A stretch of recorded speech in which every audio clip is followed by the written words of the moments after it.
Question है number series का। यहाँ पर प्रश्न में नंबर सीरीज दी हुई है। हमें पता लगाना है कि नंबर सीरीज में प्रश्नवाचक चिन्ह के स्थान पर कौन सी संख्या आएगी। तो आइए सबसे पहले तो हम यहाँ पर पैटर्न को समझते हैं। पैटर्न समझ में आ जाएगा तो फिर हम ये भी पता लगा लेंगे कि यहाँ पर प्रश्न चिन्ह के स्थान पर कौन सी संख्या आएगी। तो आइए हम यहाँ पर सबसे पहले तो डिफरेंस ही पता लगाते हैं कि यहाँ पर जो ये संख्याएँ दी हुई है इन संख्याओं के बीच में कितना अंतर है। तो आप देखिए 15 के बाद जो संख्या लिखी हुई है वो 19 है ना, तो यहाँ पर डिफरेंस 4 का है।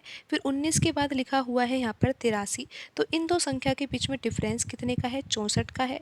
फिर आप देखिए 83 के बाद लिखा हुआ है 119, तो यहाँ पर डिफरेंस कितने का है, 36 का है।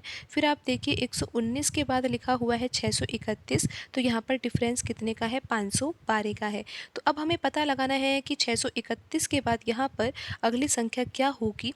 तो हमें ये पता होना चाहिए कि यहाँ पर 631 के बाद जो ये अगली संख्या आएगी इन दो संख्या के बीच में डिफरेंस कितना होगा। तो आप यहाँ पर पैटर्न को समझिए, क्योंकि हमें अब ये पता लगाना होगा कि 512 के बाद यहाँ पर अगली संख्या क्या होगी। तो यहाँ पर जो हमने अंतर लिखा है यहीं से हमें पैटर्न समझ में आएगा। आप देखिए यहाँ पर जो ये 4 लिखा हुआ है ना, ये तो 2 का वर्ग होता है। 64 को हम लिख सकते हैं 4 का घन, यहाँ पर 36 को लिख सकते हैं हम 6 का वर्ग, और 512 को लिख सकते हैं हम यहाँ पर 8 का घन।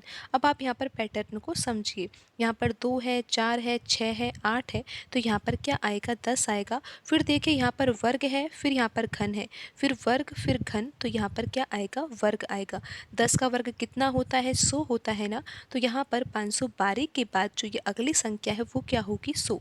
लेकिन 100 वास्तव में है क्या, 100 तो यहाँ पर अंतर है किन दो संख्या के बीच में, यहाँ पर 631 और 631 के बाद जो अगली संख्या आएगी उन दो संख्या के बीच में ही अंतर कितना आया है, 100 आया है।